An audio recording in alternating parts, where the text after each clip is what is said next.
तकरीबन 5 ग्राउंड हैं जो हम पूरे कराची में बना रहे हैं। शेरपाव कॉलोनी में हैं और जगहों पे हैं, और इंशाल्लाह अगले 1.5 महीने में इन सब का, ये सारे तैयार हैं, इन सब का इफ्तिताह होगा। और उसके साथ साथ 8 पार्क हैं या 8 जगहें हैं जिनको इम्प्रूव किया जा रहा है। अच्छा, हम सिर्फ पार्क और ग्राउंड वगैरह नहीं करते। अगर आप देखेंगे तो यहाँ बाहर इस मोहल्ले के रोड्स को भी बेहतर किया गया है। हर जगह पे ऐसे ही कर रहे हैं ताकि हम आहिस्ता आहिस्ता कराची के मोहल्लों को ऐसा करें कि यहाँ के लोग अपने मोहल्लों में रह के यहीं उनके बच्चे खेले कूदें। इस जगह पे ना सिर्फ ये फुटबॉल ग्राउंड है बट एक वोकेशनल ट्रेनिंग सेंटर भी है जिसका इफ्तिताह आज किया जाएगा।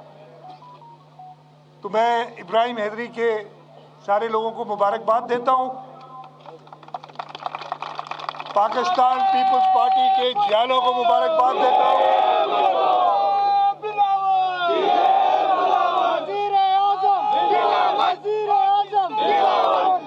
मैं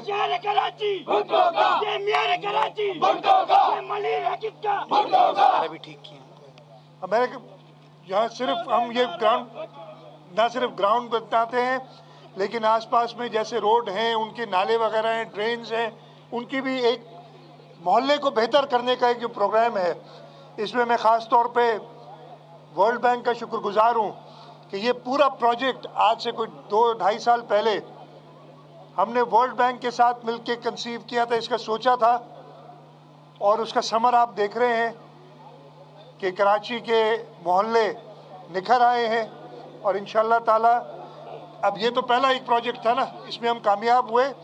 एक और प्रोजेक्ट है वर्ल्ड बैंक का जिसमें इससे और ज़्यादा इन्वेस्टमेंट है, और वो जो हमारी लोकल काउंसिल्स हैं वो उसको एग्जीक्यूट करेंगी, और उसका बहुत बड़ा नाम है, वो लिवेबल क्या है, क्लिक है, वो लिवेबल सिटी है। बेसिकली यही है, मोहल्लों को और बेहतर करना है इंशाल्लाह। तो मैं इस सिलसिले में वर्ल्ड बैंक का भी शुक्रगुजार हूँ कि उन्होंने हमारे साथ मिलके काम किया है। और आज ये हम बलोच मुजाहिद फुटबॉल ग्राउंड, इसको तो देख के लगता है ये सारे काम छोड़े फुटबॉल खेलते बैठ के सारे, पता नहीं क्यों हम इधर। इब्राहिम हैदरी में एक और भी है, और मैं वो भी देखा था उस दिन। मैं आया था जब मैं इधर से गुजरा था कुछ दिनों पहले, साइक्लोन के जब आया था, तो मैं इब्राहिम हैदरी आया था चेक करने, तो ये मैं ग्राउंड बाहर से देख के गया। लेकिन जैसे मैंने कहा आज अंदर आके तो लगता है आप सबको हटाऊं और कहूँ यार चलो फुटबॉल खेलते। तो आप सबका बहुत बहुत शुक्रिया कि आप इधर आए, और इंशाल्लाह ताला चेयरमैन बिलावल भुट्टो जरदारी साहब की हिदायत पे सूबाई हुकूमत, हमारी KMC, हमारे पूरे सिंध के सारे डिस्ट्रिक्ट काउंसिल, इसलिए कि लीडर एक ही है बिलावल भुट्टो जरदारी, और उसका जो सबक है हमें, वो शहीद बीबी का सबक है, वो शहीद जुल्फ़िकार अली भुट्टो का सबक है कि ताकत का सरचश्मा अवाम है। और अगर अवाम की खिदमत करोगे, किसी और की खिदमत नहीं करनी है, अवाम की खिदमत करोगे, अवाम हमेशा आपका साथ देगी। और सिंध की अवाम ने हमेशा पाकिस्तान पीपल्स पार्टी का साथ दिया, और इंशाल्लाह ताला आगे भी हमारा ये जो राब्ता है और हमारी जो मोहब्बत है और अवाम की जो मोहब्बत है पीपल्स पार्टी से, वो ना सिर्फ जारी रहेगी बल्कि और ज़्यादा बढ़ेगी। मैं आप सबका बहुत शुक्रगुजार हूँ। यहाँ मीडिया के दोस्त भी हैं, तो शायद कुछ सवाल करना चाहेंगे, तो उनके सवालों का जवाब भी मैं दे दूंगा। आप अगर थोड़ी देर के लिए खामोश रहिएगा, और भाई जो वीडियो शूडियो बना रहे हैं ना, थोड़ी देर रुक जाए, फिर बाद में आपके साथ ही बनाता हूँ मैं भी सेल्फी के। अच्छा सीएम साहब, ये बताएं कि एक तरफ जब आप ये तरक्याती काम कर रहे हैं और अपने मेयर और डिप्टी मेयर की कामयाबी पे जश्न मना रहे हैं, दूसरी तरफ इस्लामाबाद में जो है वो शोक का समाए, वहाँ पर आपके खिलाफ धरना लग चुका है।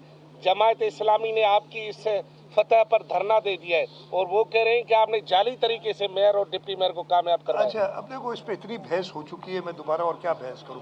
अब मुझे ये समझ नहीं आती कि जो हारा है उसको लोगों ने वोट नहीं किया, कहे पीपल्स पार्टी वाले उनको आगे वोट कराए हमारे लिए। और यार हमारे हाथ में होता तुम अपने लिए वोट नहीं कराते।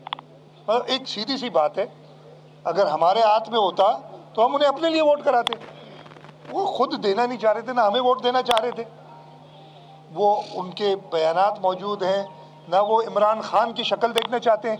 उसकी तो कोई भी शक्ल नहीं देखना चाहता आजकल, आपको पता है। उसके साथ कल भी पता नहीं रोज़ टीवी पे देखता हूँ, वो लोग आते हैं कि जी हम पीटीआई छोड़ के जा रहे हैं। उसके अपने इतने करीबी लोग छोड़ के चले गए, तो ये अगर 30-40 जितने भी थे 30-32 पीटीआई के अरकान, उन्होंने अगर कहा है कि हम इमरान खान के कहने पे, मेरा ख्याल है अगर इमरान खान नहीं कहता ना, और ये शख्स जो है इमरान खान के पास नहीं जाता, तो फिर भी शायद एहसास होता किसी को। ये तो बड़ी इसने गलती की कि उस शख्स से मिला जाके। मेयर जो बनना चाह रहा था, कौन नाम क्या है? नईमुर रहमान बन गया क्या? नईमुर रहमान, हाँ नईमुर रहमान, मुझे नहीं पता यार, मुझे मुर्तज़ा वहाब का नाम आता है। तो उसके पास जो है, वो अगर इमरान खान के पास नहीं जाता तो शायद पीटीआई वाले कुछ वोट देते। इमरान खान इस वक्त मेरा ख्याल है इस मुल्क का नापसंदीदा तरीन शख्स है।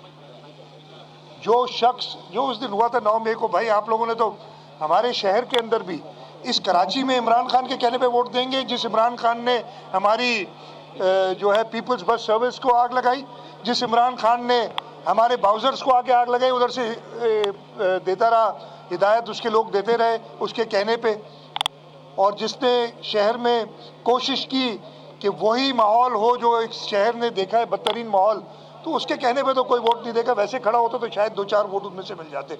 लेकिन मैं आपको ये क्लियर बताता हूँ कि पाकिस्तान पीपल्स पार्टी ने ये मेयर की इलेक्शन बड़ी साफ़ सुथराई से जीती है, और इंशाअल्लाह ताला 4 साल मुर्तज़ा वहाब और सलमान अब्दुल्ला मुराद इस शहर की खिदमत करेंगे, बिलावल भुट्टो जरदारी साहब के हुक्म पे खिदमत करेंगे, और इंशाअल्लाह ताला अभी अगस्त में सूबाई हुकूमत जाएगी, हम फिर अक्टूबर में आके इनका साथ देंगे और हम सब मिलके पूरे सिंध की खिदमत करेंगे। बारी मंजर भाई। सीएम साहब सियासी बसीरत रखते हैं, आप बताएं इलेक्शन आगे बढ़ने की जो बातें हो रही हैं उस हवाले से आप क्या कहेंगे? दूसरा ये सिराजुल हक साहब का कहना है आपको इसकी भारी कीमत चुकानी पड़ेगी जो आपने किया है। नहीं, देखिए ये जो सिराजुल हक साहब बहुत मोहतरम है मेरे लिए। मेरे साथ वो जब मैं सिंध का फाइनेंस मिनिस्टर था तो वो केपीके के फाइनेंस मिनिस्टर थे, और हमारी बड़ी अच्छी अंडरस्टैंडिंग थी, और वो मुझे जानते हैं बड़ी अच्छी तरीके से।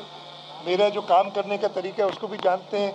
उन्होंने कई बार मेरे काम करने के तरीके पे बड़ी तारीफ़ की है, और अभी भी वो मजबूर हैं, नहीं तो वैसी तारीफ़ करते। पहली बात तो ये, लेकिन उनकी अपनी पॉलिटिकल पार्टी उनके, और मैं बहुत मोहतरम है, तो उनके लिए तो मैं कुछ नहीं कहूँगा। आपने इलेक्शंस की तारीख का कहा, देखिए ये सूबाई असम्बली सिंध और कौमी असम्बली दोनों 13 अगस्त को ऑटोमेटिकली ख़त्म हो जाएगी। इसमें कोई आगे बढ़ाने का तरीक़ाकार है ही नहीं। जब ख़त्म हो जाएंगी तो 2 महीने में इलेक्शन होना है, अक्टूबर के किसी तारीख को। वो इलेक्शन कमीशन का काम है कि इलेक्शन की तारीख देना, किसी और का काम नहीं है। ये असम्बली तोड़ी नहीं जाएगी कि किसी से सलाह मशवरा करना पड़े या क्या गवर्नर से पूछना पड़े, कोई ऐसी चीज़ नहीं है। इलेक्शन कमीशन ने 2 महीने उसको लिमिट है कि 2 महीने के अंदर तारीख देनी है। इंशाअल्लाह ताला अक्टूबर के महीने में इलेक्शंस होंगे, और कोई मुझे ऐसी वजह समझ नहीं आती कि चलो आगे अगर बढ़ती है तो उससे कोई फ़ायदा क्या है? फ़ायदा कोई भी नहीं। तो ये अक्टूबर में बिल्कुल इलेक्शन होते हुए नज़र आ रहे हैं, और मुझे इंशाअल्लाह ताला इस वक्त पाकिस्तान पीपल्स पार्टी पूरे पाकिस्तान में हुकूमत बनाती हुई नज़र आ रही है, चाहे वो सिंध हो, चाहे पंजाब हो, चाहे खैबर पख्तूनख्वा हो, चाहे बलूचिस्तान हो, और मरकज़, इन सब में पाकिस्तान पीपल्स पार्टी की हुकूमत होगी। पहले तो ये पहला सवाल तो ये था कि सुना है कि आप मेयर कराची को मजीद बाख्तियार बना रहे हैं, LDA, SBCA, KDA, MDA, उसमें इनकी बाकायदा एंट्री हो रही है और नुमाइंदगी दे रहे हैं। बेटा नीचे बैठ जाना यार, क्यों नाराज करते हो मीडिया वालों को?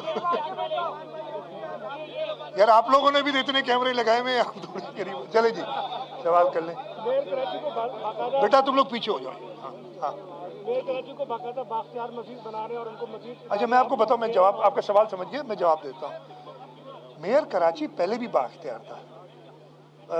यही मुर्तज़ा वहाब एडमिनिस्ट्रेटर थे कराची के 10 महीने, नहीं से 14 महीने, और वो फ़र्क नज़र आ रहा था कि किस तरीके से हो रहा है। हमारी ऑलरेडी बात हुई भी थी कि कुछ, और ये एक प्रोसेस जो होता है ना कैपेसिटी बिल्डिंग का, हमने तो ये पाकिस्तान पीपल्स पार्टी नहीं, और पाकिस्तान पीपल्स पार्टी के चीफ मिनिस्टर ने, पाकिस्तान पीपल्स पार्टी की सूबाई हुकूमत ने, जो पता नहीं सदियों से या दिहाइयों से एक्साइज एंड टैक्सेशन वाले प्रॉपर्टी टैक्स कलेक्ट करते थे और उनको देते नहीं थे लोकल काउंसिल्स को। हमने कहा कलेक्ट ही ना करो, ये खुद कलेक्ट करेंगे, ये भी हमने किया। तो ये जो इख्तियारात देने जिन जिन जगहों पे जैसे ज़रूरत होगी, ये एक इवॉल्विंग प्रोसेस ही देते रहेगा। और इसमें मैं फिर आपको बता दूं, इख्तियारात का कोई इशू नहीं है, काम करने की लगन होनी चाहिए, जो कि अनफॉर्चुनेटली लैकिंग थी। मैंने मेयर देखे जो जिन्होंने मेरे साथ काम किया है, मैं कुछ कहूँगा नहीं ज़्यादा बारे में, इसलिए मुनासिब नहीं है इस वक्त कहना, इसलिए कि मैं आगे देखना चाहता हूँ, पीछे को जो हुआ है वो छोड़ देना चाहता हूँ। इंशाल्लाह ताला आगे मेयर अपने काम से अपने इख्तियारात लेगा। और सूबाई फाइनेंशियल कमेटी जो है वो पेंडिंग में, हाँ, वो जल्दी देखिए, वो कमेटी की वजह थी पेंडिंग है, वो इसलिए कि उसके लिए लोकल काउंसिल। अब एक और मसला आ जाएगा, हमारी कोशिश यही होगी मेरी कि हम अगले 1 महीने में वो फाइनेंस कमीशन बना दें, तो वो फाइनलाइज कर लें, इसलिए कि अदरवाइज सुबह असेंबली नहीं होगी तो फिर मेंबर कम हो जाएंगे। तो ये मुझे सब ये जहन में है चीज़ें। अनफॉर्चुनेटली ये टाइमिंग ऐसी हो गई है ना, हम तो इलेक्शन बहुत पहले कराना चाहते थे, आपको पता है, जी सर। सैलाब आ गया था, उसकी वजह से कुछ डिले किया, फिर हम कराना चाहते थे लेकिन वो इलेक्शन नहीं हो रहा है। शाह साहब आपने वजाहत कर दी, शाह साहब आपने वजाहत कर दी कि कोई ऐसा सबब नज़र नहीं आ रहा कि असम्बलियों की मुदत बढ़े और ये हुकूमत चले, मगर इस तरह की अफवाहें चल रही हैं कि कोई माशी इमरजेंसी लगाकर हुकूमत की आर्जी कोई मुदत बढ़ाने की कोशिश की जा रही है। दूसरी कि कराची पोर्ट के हवाले से भी साबिक वज़ीर ख़जाना ने इस तरह की बातें की हैं कि किसी मुल्क को बेच दिया गया है, तो उस बारे में क्या कहेंगे? कल भी आप तकरीब में शरीक थे। नहीं, अच्छा देखिए, 2 चीज़ें, एक तो माशी क्या क्या इमरजेंसी या कुछ आइन में कुछ है उसकी प्रोविजंस। मेरा पर्सनल ख्याल नहीं है कि ऐसी कोई सिचुएशन है, और कोई बेहतरी मतलब यहाँ तो इससे कोई फ़ायदा हो फिर तो आदमी इसके बारे में सोचे।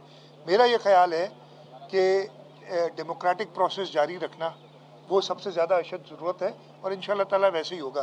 कराची पोर्ट की आपने बात की, मैं बिल्कुल उस तकरीब में कल शरीक था, और आज से तकरीबन 1 साल पहले एक एक्ट बना था जो गवर्नमेंट टू गवर्नमेंट ट्रांजैक्शंस के लिए, और पाकिस्तान को अशद ज़रूरत है इन्वेस्टमेंट्स की इस वक्त, G2G काम करने के लिए। और ये हमारा एक दोस्त मुल्क है, और हमारा ऐसा मुल्क है जिसने हर मुश्किल वक्त में हमारा साथ दिया है, और उसके साथ एक एग्रीमेंट हुई है, और ये कोई दे देने की नहीं, एक लीज है सर्टन पीरियड की जिसमें वो ऑपरेट करेंगे।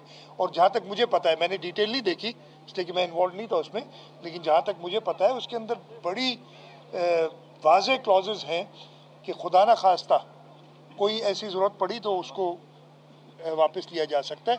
तो ये एक अच्छी चीज़ है, हम तो कहेंगे ऐसे और प्रोजेक्ट्स होने चाहिए हमारे काफ़ी। अब ये ना हमारा अनफॉर्चुनेटली कुछ ऐसा माहौल बन गया था मुल्क में कि वो कहते ना ना खेडणगे ना खेडण देंगे, तो ना खुद काम करते थे ना किसी और को काम करने देते थे। तो इंशाल्लाह ताला आप आगे देखेंगे। बता दें कि आसिफ जरदारी साहब सुनने में आए कि आज लाहौर रवाना हो गए, लाहौर में पहुंच भी गए यार, आप कितना कॉन्फ्रेंस कर लिया उन्होंने। पीपल्स पार्टी की क्या लाहौर में मसरूफियात हैं, क्या पीपल्स पार्टी किस किस से पंजाब में बात कर रही है, इस पर तेजी से काम हो रहा है कि बिलावल भुट्टो को वजीर आजम बनाया जाए इंशाल्लाह।